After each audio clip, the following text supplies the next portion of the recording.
قرة أعيننا محمد صلى الله عليه وسلم وإلى أرواح أهل بيته وأصحابه وأزواجه وإلى أرواح أئمة الإسلام والمسلمين وإلى أرواح ذرية رسول الله صلى الله عليه وسلم أجمعين، خصوصا نور سيدنا المهاجر إلى الله أحمد بن عيسى، سيدنا عبيد الله بن أحمد بن عيسى، وسيدنا الأستاذ الأعظم الفقيه المقدم محمد بن علي بعلوي، ثم إلى أرواح المقدم الثاني الحبيب عبد الرحمن محمد السقاف، ثم إلى الشيخ بكر بن سالم أخي أقيل، ثم إلى أرواح الحبيب عمر بن عبد الرحمن العطاش، الشيخ علي بن عبد الله باراس، ثم إلى أرواح صاحب النصائح الدينية والوصايا الإيمانية الحبيب عبد الله بن علوي بن محمد الحداد، ثم إلى روح الحبيب علي بن محمد الحبشي، وإلى أرواح أولاده خصوصا إلى روح عبد الله أنيس بن أبي الحبشي، ثم إلى روح أحمد بن أبي الحبشي، ثم إلى روح أبو بكر محمد السقاف صاحب قرسين، ثم إلى روح الحبيب عبد الله بن محمد بن علوي بن شهاب، ثم إلى روح الحبيب حسن، وإلى روح الحبيب سالم أبناء الحبيب عبد الله بن عمر الشاتري، ثم إلى روح الحبيب محمد بن علوي المالكي، ثم إلى الحبيب محمد بن سالم بن حفيد، ثم إلى الحبيب علي المشهور بن محمد بن سالم بن حفيد، ثم إلى الحبيب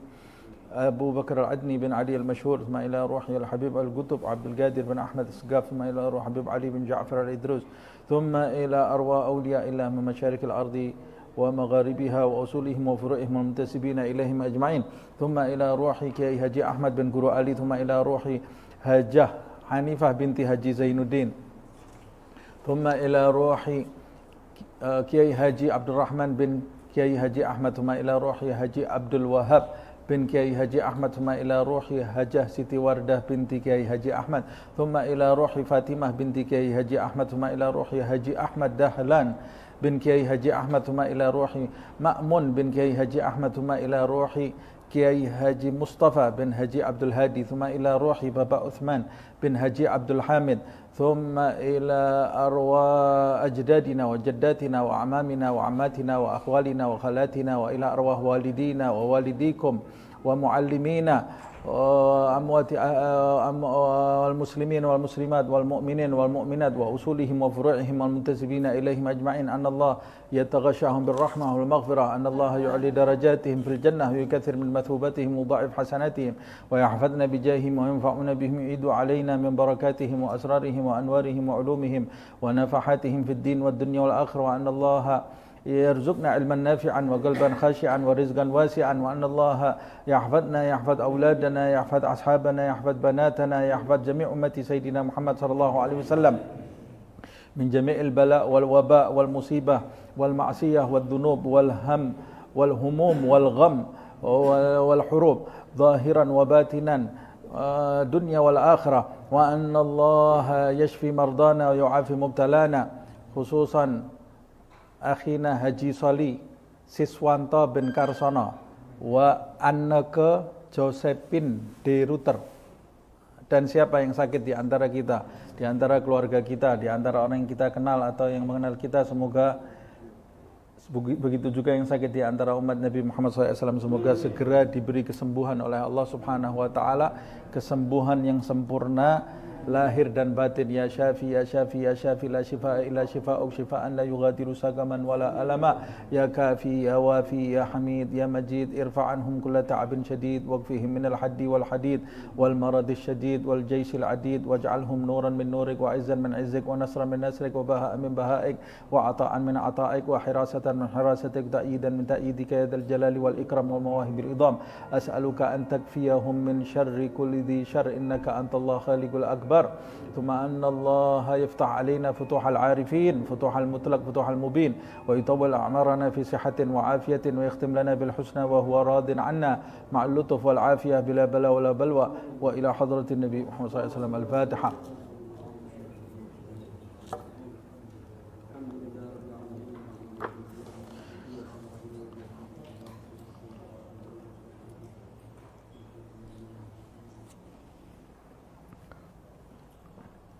Bismillahirrahmanirrahim. Alhamdulillahi rabbil alamin. Allahumma salli wa sallim ala Sayyidina Muhammad wa ala ali Sayyidina Muhammad. Nawaina at-ta'allum wa ta'alim wa at-tadhakkur wa at-tadhkir wa an-naf'a wal intifa' wal ifadah wal istifadah wal hath ala at-tamassuk bi kitabillah wa sunnati Rasulillah sallallahu alaihi wasallam wa du'a ila al-khair ibtigha'a wajhillah wa mardatih wa qurbih wa thawabih subhanahu wa ta'ala. Kita lanjutkan kajian kitab An-Nasaih Ad-Diniyah karya Al-Imam Abdullah ibn Alawi ibn Muhammad Al-Haddad. Kita sampai di halaman ke 322 paragraf kedua itu ya.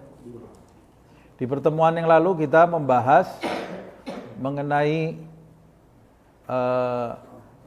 jual beli yang dibenarkan ya. Jual beli yang dibenarkan itu pertama, yang dijual haruslah sesuatu yang halal dan jual belinya juga jual beli yang benar. Siapa yang menjual barang haram walaupun dengan jual beli yang sah, maka dia tetap haram. Atau sebaliknya, siapa yang menjual barang yang halal tapi dengan jual beli yang batil, maka dia juga tetap haram. Jadi bagaimana supaya supaya halal? Yang dijual harus barang yang halal dan cara transaksinya juga harus dengan transaksi yang sah menurut syariat. Kemudian kita lanjutkan. Qala al-muallif wa nafa'ana bihi fid dharain. Amin. Tsumma i'lamu rahimakumullah. Kemudian setelah kita bahas di atas, ketahuilah semoga Allah merahmati kalian semua. Amin. Annan nasa bin nisbati ilal muamalati fi umurid dunya ala thalathati aqsam. Sesungguhnya manusia dilihat dari sisi orang-orang atau mereka yang melakukan transaksi dalam masalah dunia, pelaku transaksi itu terbagi menjadi 3 kelompok. Kalau yang di atas kita bahas transaksinya. Nah, sekarang dibahas dari pelaku transaksinya. Pertama, yang kita bahas kan barang itu ada yang betul-betul haram, zatnya betul-betul haram, itu sudah tidak ada pembicaraan lagi, sudah tidak ada diskusi lagi. Yang zatnya haram itu ya pasti haram, contohnya babi, bangkai, darah. Kedua, kemudian barang itu ada yang zatnya haram tapi hukumnya haram. Mengapa? Contohnya barang yang haram tetapi didapat dengan cara yang haram. Barang yang halal tetapi didapat dengan cara yang haram. Walaupun barangnya itu zatnya halal, tapi dia berubah menjadi haram karena didapat dengan cara yang haram. Contohnya mendapatkan barang dengan cara yang haram adalah mengambil sesuatu yang bukan haknya. Walaupun itu barang halal, maka menjadi haram, seperti mencuri, merampas, dan lain-lainnya. Begitu juga yang bisa merubah barang halal menjadi haram adalah transaksi yang salah. Transaksi yang salah dalam syariat bisa menjadikan barang yang tadinya halal berubah menjadi haram. Nah, sekarang kita mengarah, kalau itu transaksinya, barangnya, sekarang mengarah kepada pelaku transaksinya. Pelaku transaksi itu terbagi menjadi 3 kelompok. Kenapa kok dibahas pelaku transaksinya? Karena pelaku transaksi itu bisa juga mempengaruhi kehalalan atau keharaman barang itu. Bagaimana demikian? Nah, ini kita bahas di sini. Kata beliau, salasati aqsam. Manusia dilihat dari pelaku transaksinya, maka dia terbagi menjadi 3 kelompok. Al-qismul awwalu, kelompok yang pertama, al-ma'rufuna bis-salahi wal khairi wal wara'i. Kelompok pertama adalah pelaku transaksi yang dikenal sebagai orang-orang yang soleh, orang yang baik, dan orang-orang yang wari'.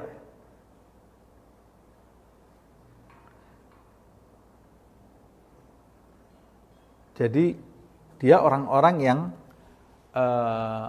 mengetahui ilmu agama plus mengamalkan di dalam kehidupan sehari-hari. Ini kelompok yang pertama.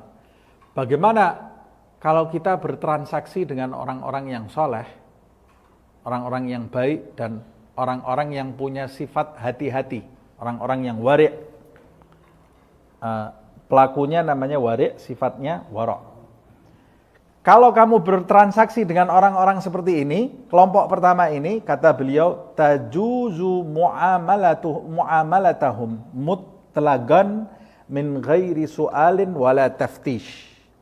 Kalau kamu mau bertransaksi dengan orang-orang yang dikenal sebagai orang yang soleh, orang yang baik, dan orang-orang yang wara', maka transaksi dengan orang-orang yang diadakan dengan orang-orang seperti ini adalah transaksi yang mutlak dibolehkan. Tanpa harus diperiksa terlebih dahulu. Tidak perlu meriksa.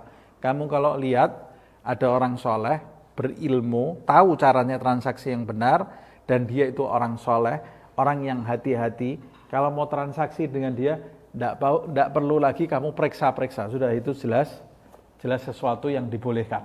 Bertransaksi dengan mereka.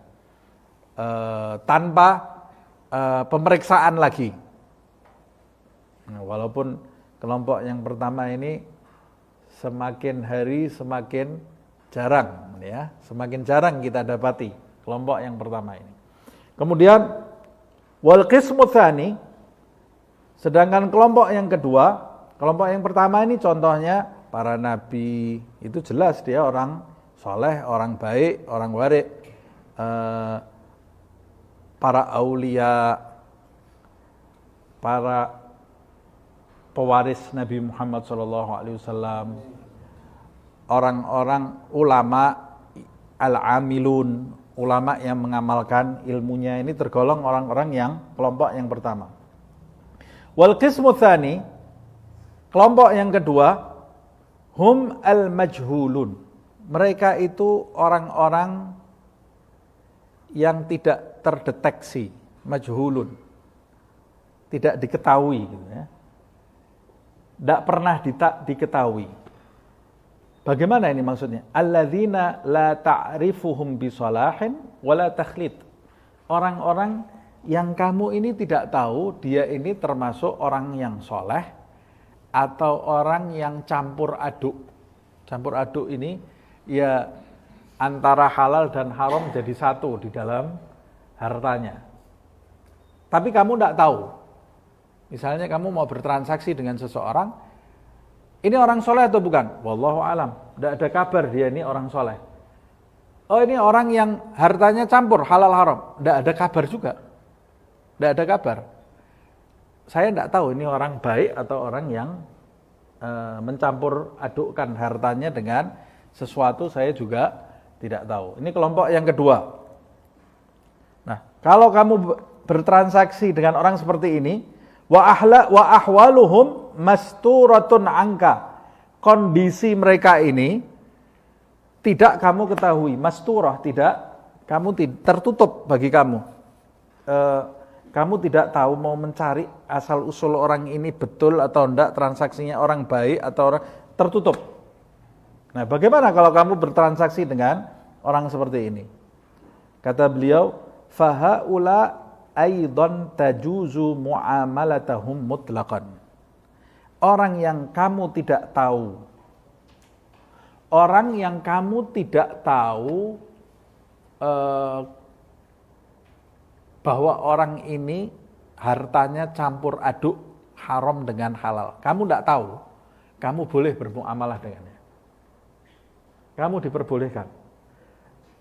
Kamu tidak tahu kok, boleh.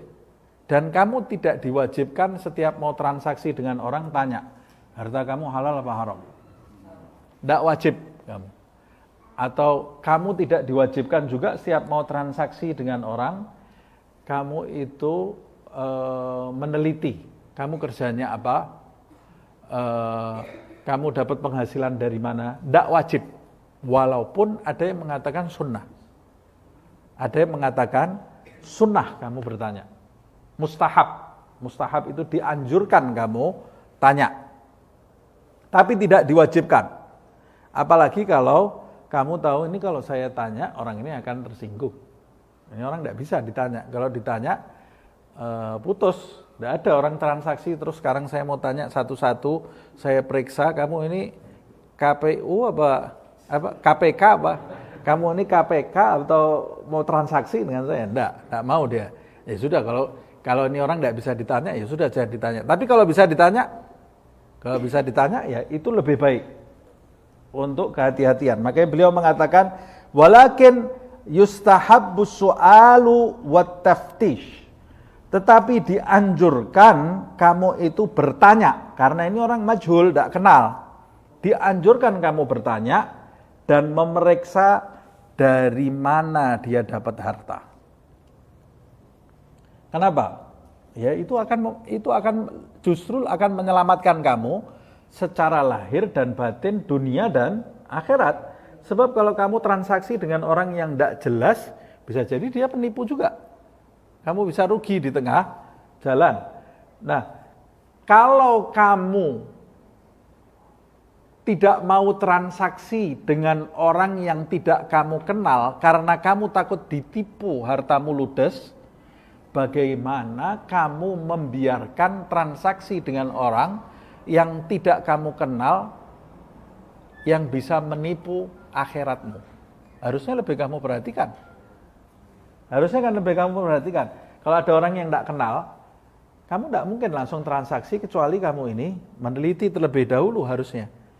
Ini jangan-jangan ini bisa jadi penipu, bukannya kita bukannya su'don, kata guru saya, su'don itu perbuatan yang tidak baik. Berprasangka buruk itu perbuatan yang tidak baik. Tapi dia menjadi baik di beberapa tempat. Satu, dijual beli. Dua, menikahkan anak wanita. Harus su'don dulu itu ya. Tiga, mengadili seseorang. Harus su'don. Nah, tapi yang dimaksud su'don di sini bukan yang negatif. Maksudnya ini adalah waspada. Harusnya waspada di sini ya. Jadi yang keempat, perang. Dalam kondisi perang. Tidak bisa orang perang husnudzon. Husnudzon lah, ini dia tidak mau bunuh saya, mati semua tentaranya. Atau kita jual beli husnudzon. Ya sudah, tidak apa-apa lah, uangnya ditaruh di sini, tidak usah pakai disimpan-simpan. Hilang uangnya. Biasanya orang yang transaksi modalnya husnudzonan ini, itu di akhirnya mesti berkelahi. Padahal agama itu menganjurkan hutang piutang, jual beli itu harus tercatat, harus dicatat, harus ada saksinya. Kenapa? Karena menghindari celah setan untuk merusak hubungan antara orang yang berhutang dan orang yang diutangi, dan antara orang yang menjual dan orang yang membeli. Harusnya tercatat untuk menghindari setan. Biasanya yang tidak pakai nyatet ini, waktu pertamanya husnudzon, ini kita catat aja, tidak perlu, kamu ini teman, tidak perlu dicatat. Habis itu ujung-ujungnya putus hubungan silaturahmi. Kenapa? Utang tidak bayar-bayar. Atau jual beli, dia jual barangnya tidak karu-karuan, ini jual barangnya. Lah kenapa dulu tidak kamu catat? Nah, kenapa? Agama ini menganjurkan kita dalam hal seperti ini waspada. Orang Islam itu harus waspada. Dan itu membantu kita, menyelamatkan hubungan kita dengan orang yang bertransaksi dengan kita. Nah, begitu juga ketika kita mau memberikan anak wanita kita kepada seorang laki-laki. Ada seorang laki-laki yang melamar anak perempuan kita. Tidak boleh kita husnudzon sudah saya berikan. Haram, tidak boleh. Itu anak wanita kamu diamanatkan oleh Allah Subhanahu wa taala kepada diri kamu supaya kamu mencarikan jodoh bagi anak wanitamu, seorang laki-laki yang bisa membimbing dia mendekat kepada Allah Subhanahu wa taala. Dia sebagai seorang wanita tidak punya kekuatan apa-apa. Kalau di dalam fikih itu, bapak itu boleh menikahkan anak wanitanya tanpa seizin wanita itu. Kalau kita nikahkan husnudzonan dengan orang laki-laki datang kemudian ya gobil tu tazwijaha, kesian anak wanita kita, dan kita nanti akan dituntut oleh Allah Subhanahu wa taala karena tidak amanat. Loh, itu anaknya si fulan, dulu ayahnya saya kenal, itu ayahnya. Anaknya belum tentu seperti itu. Nah, belum tentu seperti itu, harus diteliti. Nah, ada caranya di dalam syariat, bagaimana caranya meneliti. Disunnahkan bahkan bertatap muka, bertemu dulu ini antara pelamar dengan anak kita ini. Disunnahkan di dalam syariat walaupun berkali-kali. Walaupun ketemunya tidak sekali. Justru disunnahkan bertemu berkali-kali sebelum nantinya menikah. Karena pernikahan itu bukan main-main. Bukan main-main. Walaupun disunahkan pertemuan itu tidak di tempat yang khalwat. Pertemuannya juga diketahui orang tuanya si wanita ini, anak perempuan ini ketika ditemui juga tertutup auratnya. Bukan ketemunya di kafe mana goncengan. Enggak, itu bukan pertemuan yang baik. Itu masa mau memulai pernikahan dengan hal seperti itu, nanti pada saat pernikahannya jadi kacau nanti. Kalaupun kita mau bertemu di satu tempat, si perempuan itu harus ada yang menemani dari kalangan mahramnya atau dari wanita yang bisa dipercaya. Dan pertemuan itu untuk niat menikahi, bukan untuk memuaskan hawa nafsu di antara kedua belah pihak. Nah, begitu juga hakim. Tidak bisa hakim ada tersangka, sudah kita husnudzon saja sama orang ini. Omongannya betul semua. Tidak. Harus ada saksinya. Setiap ucapannya itu harus ada saksi. Bahkan sebelum dia mengucapkan, kalau sekarang ini pakai disumpah dulu. Disumpah tidak ada husnudzonan. Nah, begitu juga dijual beli. Nah, kalau kita tidak mau rugi secara harta, ya seharusnya kita lebih lagi tidak mau rugi secara akhirat. Tidak mau rugi secara akhirat. Jadi kalau lihat ada orang tidak dikenal, apakah ini orang baik atau orang buruk? Kata beliau Al-Imam Abdullah bin Al-Haddad, kamu diperbolehkan transaksi dengan dia. Karena kamu tidak tahu ini orang baik atau orang buruk. Kamu boleh bertransaksi dengan orang tersebut, walaupun dianjurkan kamu meneliti orang ini. Bertanya kepada orang ini, tapi pertanyaannya in amkan, satu, jika memungkinkan. Kalau tidak memungkinkan, ya kamu tidak tanya, tidak apa-apa. Umpamanya waktunya sempit. Atau yang kedua, kamu tidak punya akses untuk bertanya. Tidak punya akses kamu untuk meneliti orang ini. Ya sudah, bismillah. Satu, in'amkan, jika memungkinkan. Dua, birifkin, dengan lemah lembut. Maksudnya lemah lembut di sini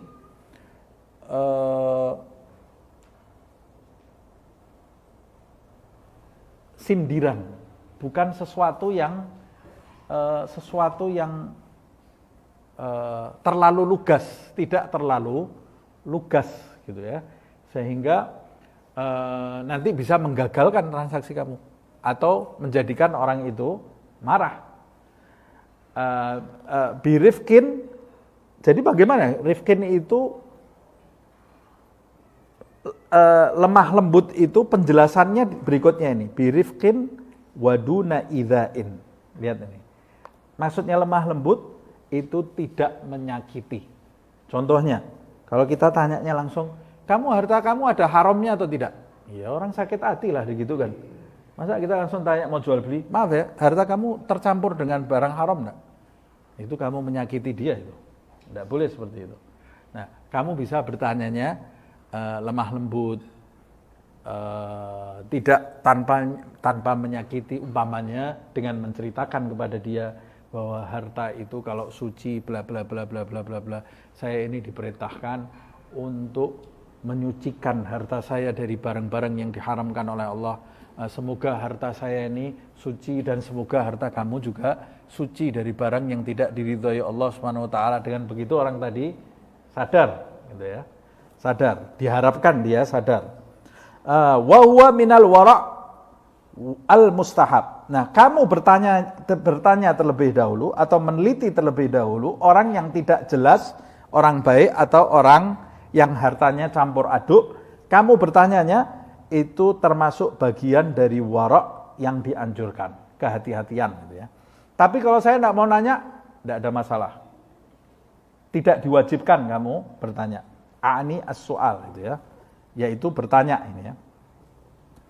Wal qismu tsalits, kelompok yang ketiga. Jadi kelompok yang pertama orang yang dikenal, orang soleh, orang warok, orang baik.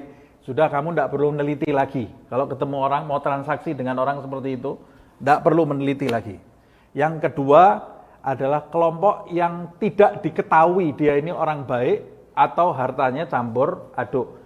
Berarti bagaimana transaksinya? Kamu boleh transaksi, tidak diwajibkan bertanya, tapi dianjurkan kamu bertanya. Kelompok yang ketiga, wal qismu tsalits humul ma'rufuna bit-takhlid wa gillatil wara'i wa kathratil mujazafati.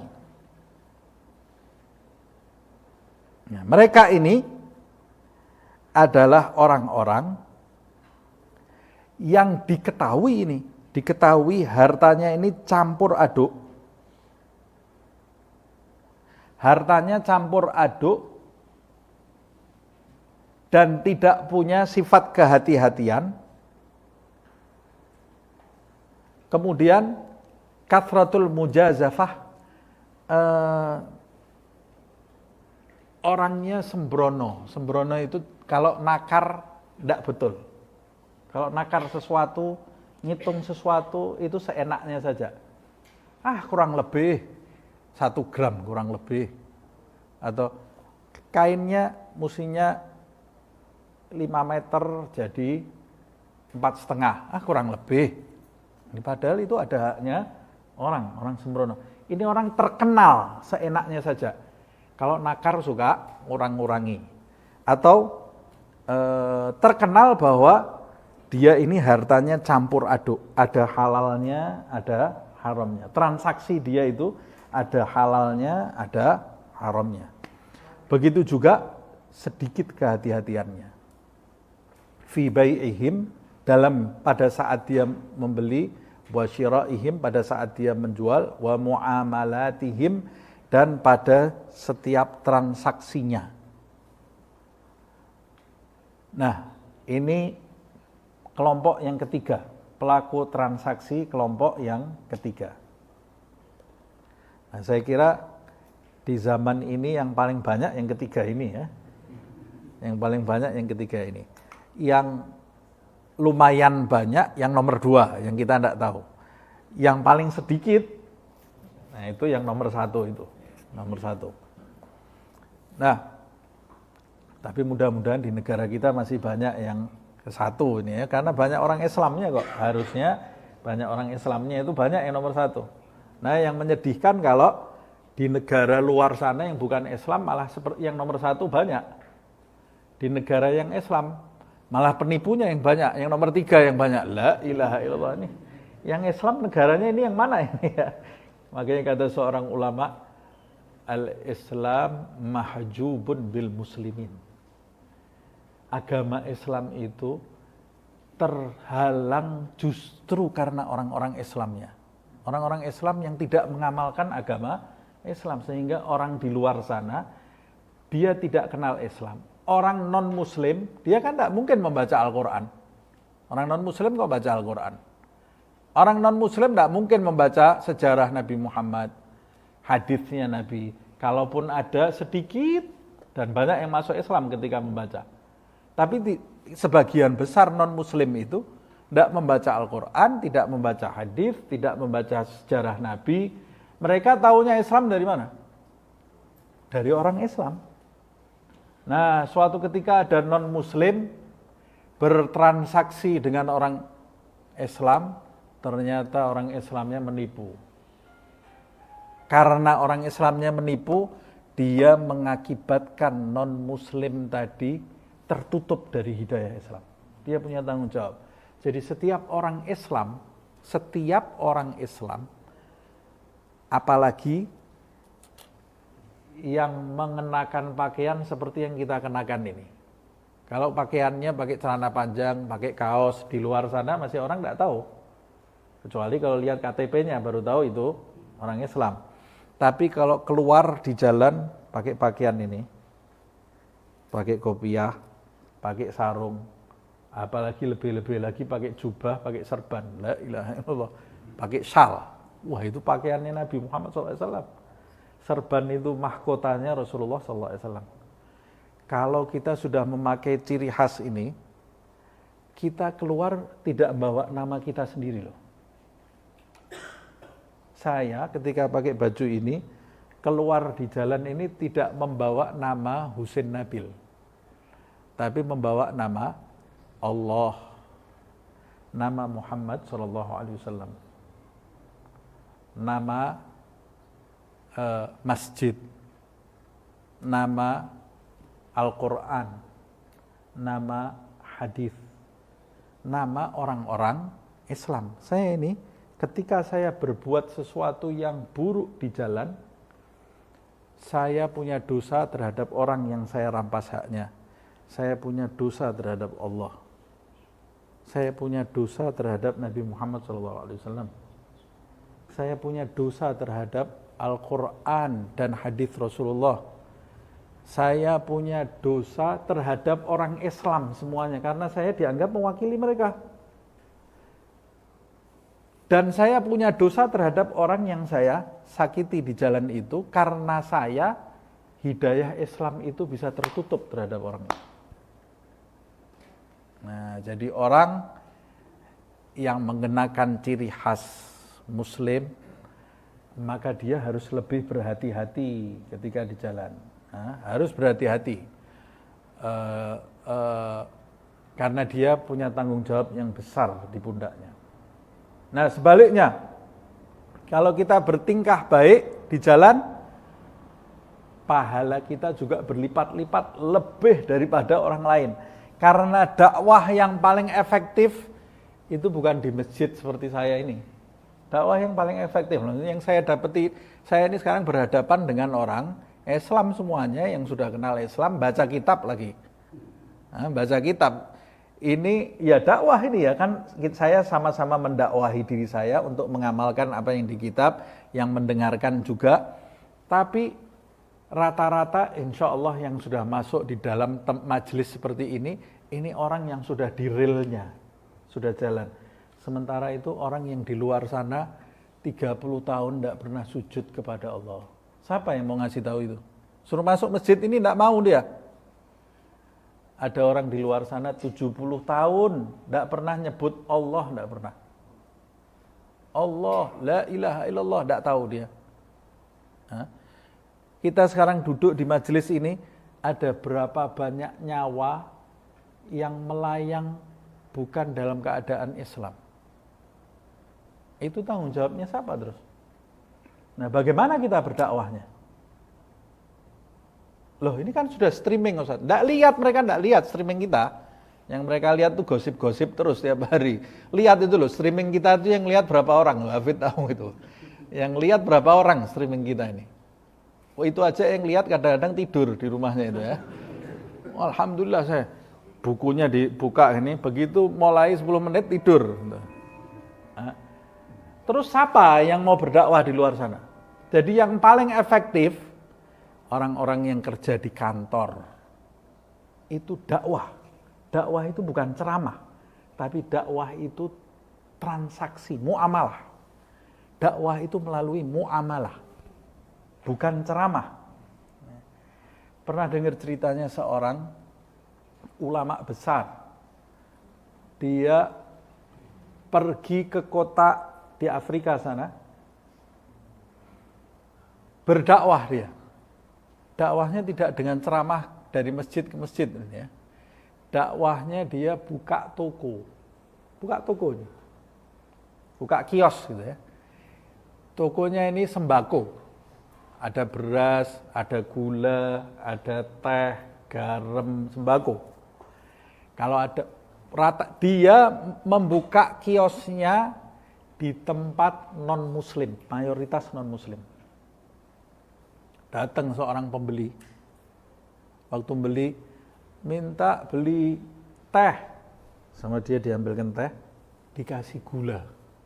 Dikasih gulanya. Loh, saya belinya cuma teh loh. Ya ini gulanya hadiah. Kan kamu enggak enak kalau minum teh enggak pakai gula. Masya Allah, akhlak ini orang. Latif, tidak pernah menipu, halus orangnya, gemar membantu. Ini ulama ini, lama-lama orang yang beli itu tanya, kamu ini kok bisa berakhlak seperti ini, bagaimana caranya? Ya karena agama saya mengajarkan saya untuk berakhlak seperti ini. Nabi saya yang mengajarkan. Agama kamu apa? Islam. Oh saya mau anak saya nanti kalau sudah besar seperti kamu. Anaknya dititipkan belajar. Satu kampung itu anaknya belajar sama dia di rumah dari mulai alif, ba, ta sampai jadi ustadz. Sudah besar anak-anaknya suruh ngajar di kampungnya itu, tutup kiosnya, dia pindah ke daerah lain yang tidak ada orang Islamnya lagi, buka toko lagi. Dari buka toko itu ada banyak manusia masuk Islam. Itu dakwah seperti itu. Nabi Muhammad SAW dakwahnya tidak ceramah dari masjid ke masjid. Masjid dulu cuma satu, Masjid Nabawi. Dakwahnya dengan apa? Dengan akhlak, dengan transaksi. Dulu yang membawa Islam masuk ke bumi Nusantara ini, orang dari Arab sana. Masuk ke sini, dia tidak bisa bahasa Indonesia. Ngomong baik bahasa apa dia? Tidak bisa dia bahasa Indonesia. Orang Indonesianya tidak bisa bahasa Arab, orang Arabnya tidak bisa bahasa Indonesia. Loh kok bisa masuk Islam ini? Dari mana itu? Dari tingkah laku. Memang dari orang-orang yang datang itu adalah orang-orang pewaris Nabi Muhammad SAW. Yang semuanya kenal Wali Songo itu ada 9 wali Allah SWT, padahal bukan cuma 9, ada banyak. Mereka datang mewarisi akhlak Nabi Muhammad SAW. Orang-orang Indonesianya, orang-orang Nusantaranya itu juga orang-orang yang berakhlak. Akhlak ketemu akhlak. Kalau orang sekarang bilangnya chemistry. Chemistry orang sekarang bilangnya. Ini bertemu, saling merajut. Ini akhlak, ini jatuh cinta, ini jatuh cinta. Ada orang pendatang kawin sama anaknya raja. Ada enggak? Ada di Indonesia ini, di Nusantara ini. Pendatang kok bisa nikah sama anaknya raja? Ini dicari di sejarah mana, ini membingungkan ini ya. Ada pendatang disambut luar biasa oleh penduduk setempat sampai nikah sama anak-anaknya raja. Nikah dengan anak-anaknya raja. Dari mana ini? Bukan dari pinter-pinteran dalil.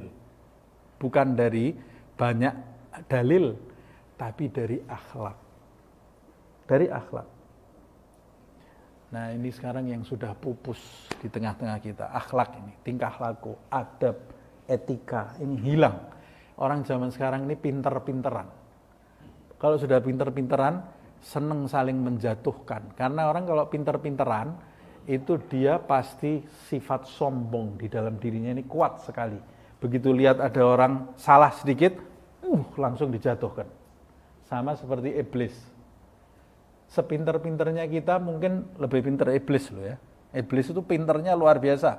Dan iblis itu berdialog dengan Tuhan. Siapa di antara kita yang berdialog dengan Tuhan?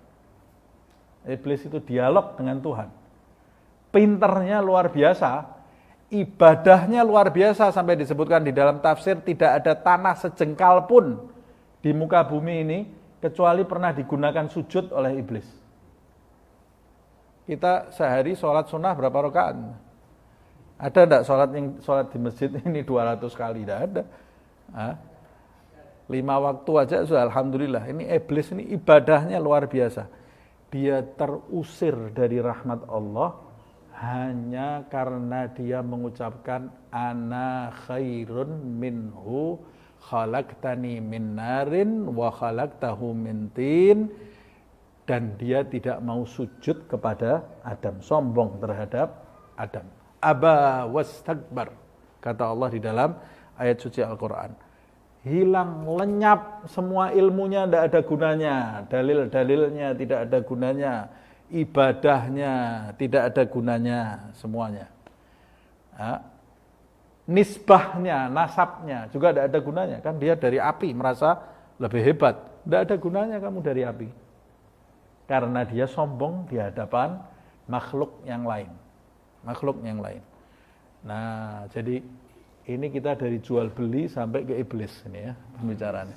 Kita akan mau bicara tadi mengenai dakwah sekarang ini, khususnya orang-orang yang kerja di kantor ini, akhlak, jujur, tunjukkan orang Islam ini orang yang jujur, orang Islam ini orang yang tepat waktu. Dakwah itu tepat waktu orang Islam ini. Loh, saya kalau datang jam segini belum ada yang datang, nanti aja. Ikut telat malahan. Justru kamu datang, tidak apa-apa. Orang lain telat tidak apa. Tapi kamu ini Muslim, apalagi kalau kamu sudah dikenal di kantormu sebagai orang Islam, tunjukkan datang tepat waktu. Jujur, jangan pernah dusta. Ada kembalian walaupun Rp1.000, kembalikan. Jangan pernah mengambil yang bukan hak kita. Jangan pernah korupsi waktu. Itu dakwah. Korupsi waktu, kalau dia sebagai pegawai, ya gunakan waktu itu untuk betul-betul bekerja. Kalau kita digaji. Kalau kita sebagai orang yang menggaji, jangan dolimi karyawan kita. Jangan diperas tenaganya. Waktunya gajian, sampai disebutkan di dalam riwayat, jangan sampai gajinya belum sampai ke tangannya, keringatnya sudah kering. Harusnya orang gaji itu sebelum keringatnya kering, itu kiasan. Ya. Kiasan, maksudnya kamu segerakan gaji.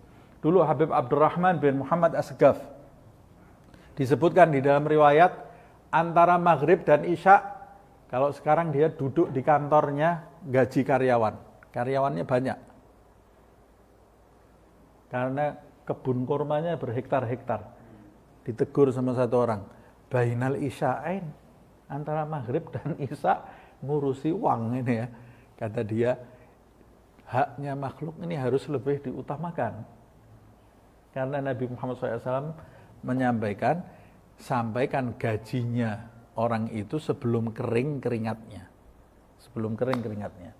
Nah, ini dakwah yang betul. Ini dakwah. Tidak ada gunanya orang pintar ngomong di mimbar, habis itu turun dari mimbar, perbuatannya itu tidak sesuai dengan apa yang dia sampaikan. Sebab manusia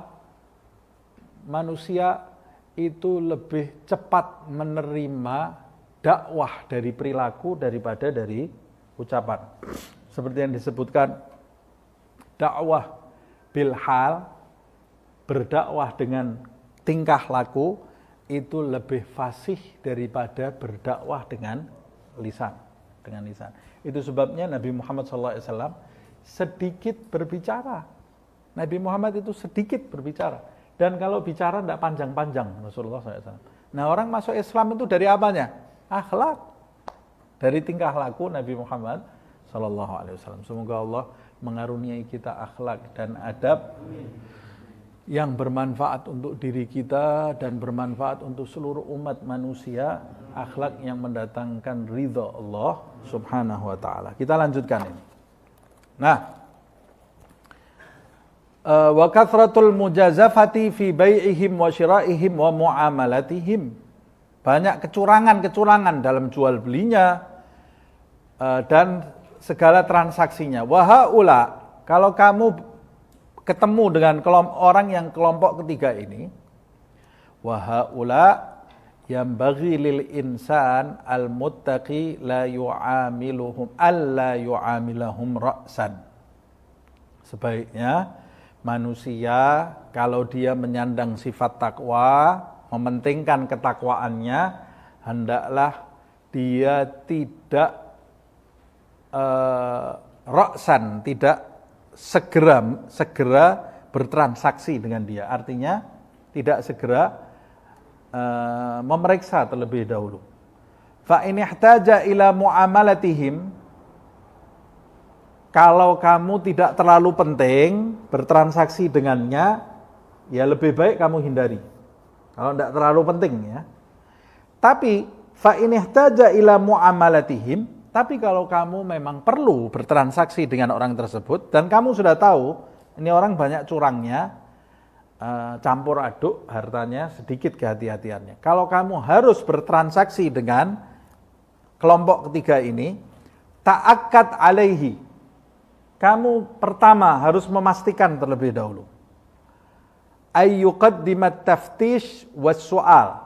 Kamu harus memeriksa dan bertanya kepada orang tersebut amma ya'khudhuhu min aidihim, apa yang diambil dari tangan mereka ini halal atau tidak?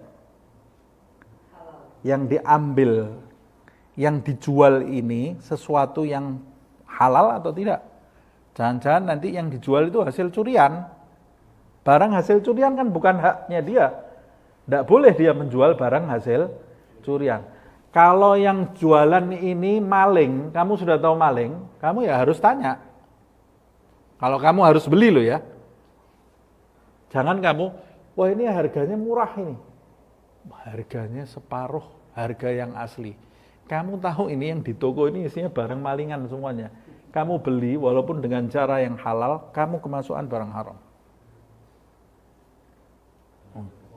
Ya? Nah, kecuali kalau kita sudah betul-betul memeriksa dan kita tidak tahu, dia memastikan enggak ini barang milik saya betul. Nah, dia berbohong, kita memeriksa, oh sepertinya dia betul, sudah 100%, kita beli, kita yang selebihnya kita tidak tahu, tidak ada hukumnya. Tapi kalau kita memang mau bertransaksi dengan orang macam kelompok ketiga ini, ya memang kita harus meneliti terlebih dahulu. Wadzalika minal wara' al-muhim. Inilah kehati-hatian yang sangat penting. Fa amma idza alima. Nah ini fa amma idza alima au ghalaba ala dhannihi fi syakhsin muayyanin anna jami'a malihi haramun. Anna jami'a malihi haramun. Tapi kalau seseorang itu tahu, yang ketiga ini macam ketiga, kita tahu orang ini hartanya bercampur nih ya. Cuma kalau seseorang itu tahu pasti, atau ghalaba ala dhannihi, atau tidak tahu pasti tapi dugaannya itu lebih dari 50% gitu ya, lebih dari 50% bahwa seseorang yang dia mau mengajak transaksi itu, seseorang muayyan, orangnya ini tahu ini adalah orangnya, bukan katanya loh nih ya. Bukan katanya. Bukan dari broadcast, bukan dari apa-apa. Dia tahu seseorang muayyan orangnya ini dan dia tahu pasti, atau kalau tidak tahu pasti prasangka yang hampir pasti gitu ya. Prasangka yang hampir pasti bahwa seluruh harta orang ini haram. Ini orang tidak baik, seluruh hartanya haram. Ya sudah, misalnya orang yang terkenal preman, sudah. Ini yang dijual semua hasil curian, kita tahu. Ini punya anak buahnya, saya kenal semua ini anak buahnya. Ini hasil curian semuanya ini ya. Kalau kamu tahu atau dugaan kamu ini mendekati pasti bahwa ini orang ini hartanya semua haram, kamu tahrum alaihi muamalatuhu. Maka diharamkan kamu bermuamalah dengan orang ini. Haram hukumnya. Sudah tidak ada jalan lagi. Kamu bermuamalah, tidak perlu pakai meriksa, tidak perlu pakai tanya. Kamu tahu pasti ini hartanya haram, hasil jual belinya ini hasil jual beli barang yang dijual ini semua barang haram, ya sudah haram bagi kamu muamalah. Wa kadzalika idza alima anna aktsar malihi haramun. Begitu pula jika seseorang mengetahui bahwa sebagian besar harta orang ini adalah haram. Sebagian besar hartanya haram pakai kadzalika. Kalau kadzalika itu biasanya masih ada khilaf. Ada yang mengatakan kamu boleh bertanya, tapi sebagian besar mengatakan ini adalah kamu haram bermuamalah dengan orang itu. Wa annal halala fi yadihi azizun nadirun. Nah, begitu juga kalau kamu mengetahui bahwa sebagian besar hartanya adalah haram dan hartanya yang halal itu sangat jarang sekali dia miliki. Sebagian besar ini dari hasil yang haram. Maka kamu diharamkan untuk bertransaksi dengan orang yang seperti ini. Waqad sa'ala Ibnul Mubarak. Seseorang bertanya dengan Ibnul Mubarak. Ibnul Mubarak ini seorang ulama besar.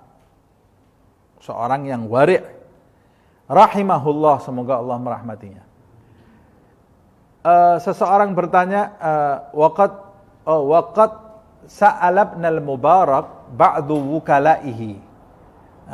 Sebagian asisten ini ya, sebagian asistennya Ibnul Mubarak bertanya kepada Ibnul Mubarak an syakhsin yu'amilus sultan, bertanya tentang seseorang yang mereka ketahui orang tersebut itu sering bermuamalah dengan sultan. Nah, kita tahu sultan itu jarang ada sultan yang adil gitu ya. Dalam sejarah Bani Umayyah dan Bani Abbas saja, waduh bisa dihitung dengan jari sultan yang baik itu ya. Yang terkenal baik itu Umar ibn Abdul Aziz, itu sampai disebut khalifah yang kelima sebenarnya. Itu seseorang yang punya kedudukan tinggi di sisi Allah Subhanahu wa taala. Lainnya sebagian besar kejam, ngerampas haknya orang. Nah,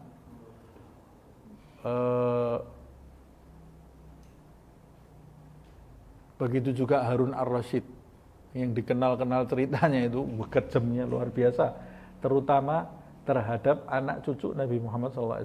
Harun ar-Rasyid itu ceritanya Al-Imam Idris, keturunan Sayyidina Hasan, itu dikejar-kejar oleh Harun ar-Rasyid sampai dia melarikan diri di Mesir, sampai dari Mesir dia melarikan diri ke Maroko, ke Afrika. Di Afrika kemudian disambut, dia di Maroko situ ya, disambut oleh orang-orang Maroko itu, akhirnya diangkat menjadi Raja Idris, gitu ya, Raja Idris, Raja Maroko itu kan. Sampai di situ dia tetap mengirim mata-mata menyelusup ke istana Raja Idris ini, diracun, matinya diracun. Wallahu alam, katanya ada yang mengatakan akhir umurnya dia bertobat. Tapi sebagian besar sultan itu memang susah dia mau betul-betul bersih hartanya dari harta yang diharamkan oleh Allah Subhanahu wa taala. Bahkan sebagian besar hartanya itu tidak jelas kehalalannya. Kadang-kadang haknya orang dia rebut. Haknya orang dia rebut.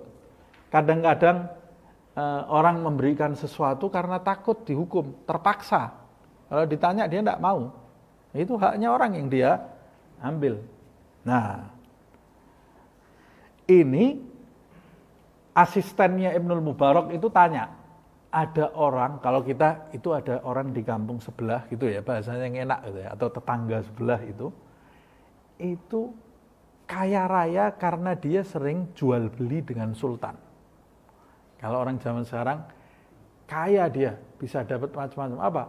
Banyak transaksi dengan pemerintah. Nah, saya tidak mengatakan pemerintah zaman sekarang ini uangnya haram semua, jadi nanti kemudian di framing, kemudian jadi benci ini terhadap pemerintah. Enggak, saya enggak urusan sama pemerintah. Pemerintah urusannya dia, urusan sendiri nanti, urusan mereka dengan Allah Subhanahu wa taala. Saya kan enggak tahu. Hanya saja saya mengatakan orang kalau sudah berada dalam posisi memimpin itu di ujung tanduk. Kenapa? Ini saya berbicara hak. Karena pemimpin itu susah sekali adil. Makanya pemimpin yang adil pahalanya langsung surga tanpa hisab.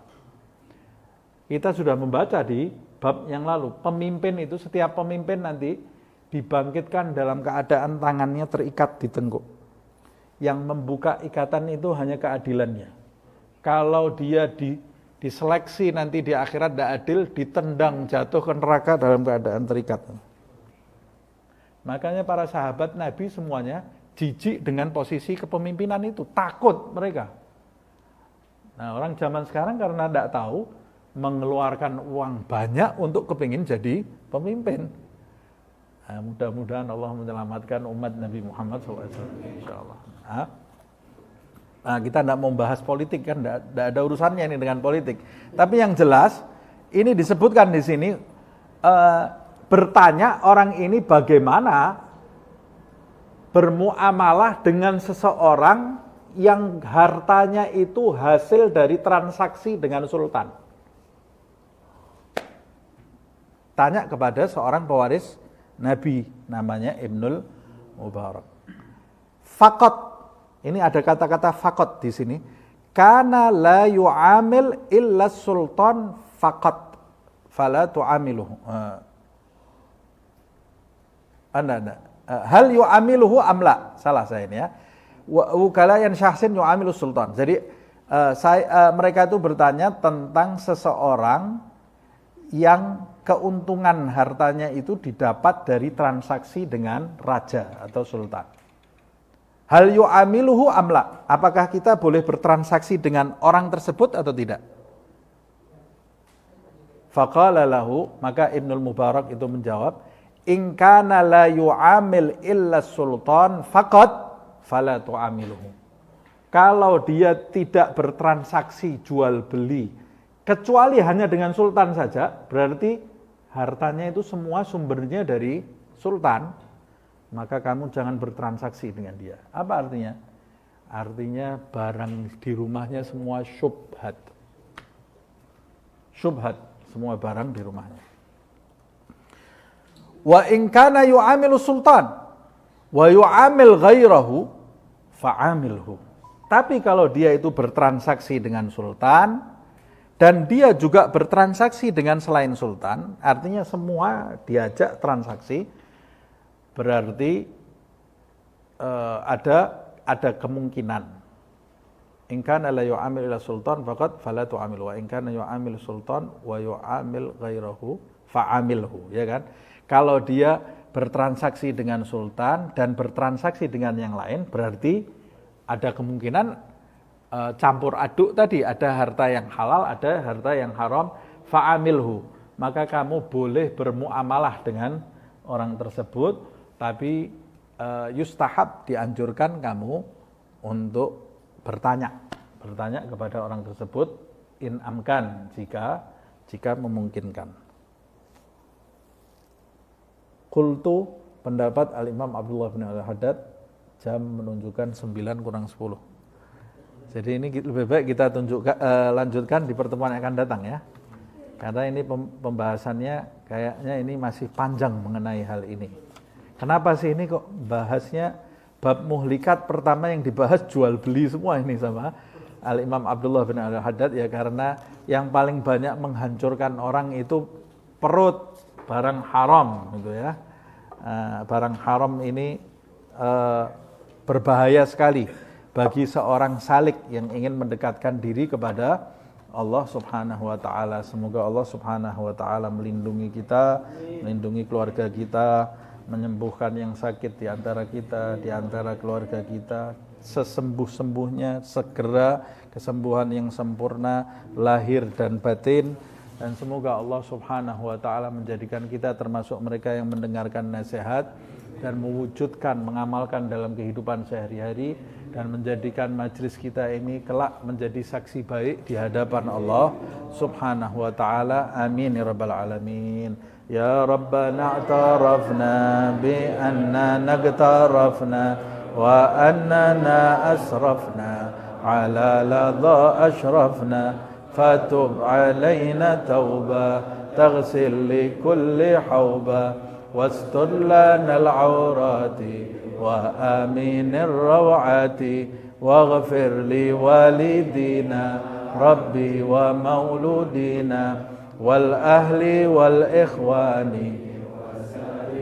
خلاني وكل ذي محبة أو جيرة أو صحبة والمسلمين آمين ربي اسمع وجودا منا لا باكتساب منا بالمصطفى الرسول نحظى بكل سول بالمصطفى الرسول نحظى بكل سول بالمصطفى الرسول نحظى بكل سول صلى وسلم ربي عليه عد الحب وآله والصحب عداد طش الصحب والحمد للإله في البدء والتناهي. Ada pendapat Imam Ghazali yang sebetulnya simpel sekali ya. Kita kalau mau bertransaksi itu ada dua kelas.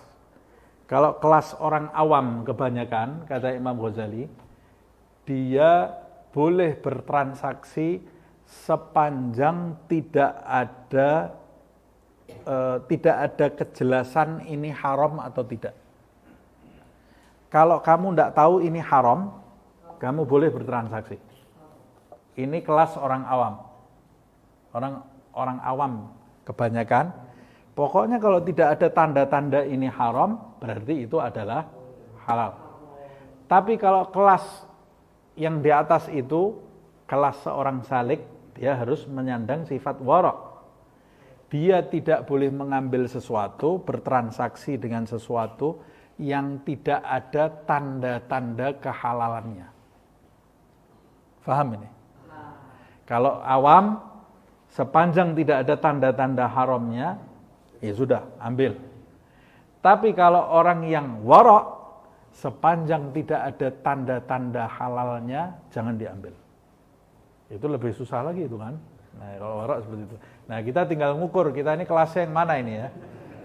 Kalau kelasnya awam mau ngambil yang kelas wara' memang agak pusing kita ini. Tapi kalau mau jadi lebih baik, ya sudah itu, ambil yang kelas wara' itu. Lebih selamat itu. Karena Nabi Muhammad SAW mengatakan, barang haram itu kalau masuk ke perut kita, kita tahu atau tidak tahu ada efeknya. Ada efeknya itu ya. Makanya jalan wara' itu jalan yang paling selamat. Wallahu a'lam bishawab. Subhanakallahumma wa bihamdika asyhadu an la ilaha illa anta astaghfiruka wa atubu ilaik. Subhana rabbika rabbil izzati amma yasifun wa salamun alal mursalin walhamdulillahi rabbil alamin. Wal afu minkum.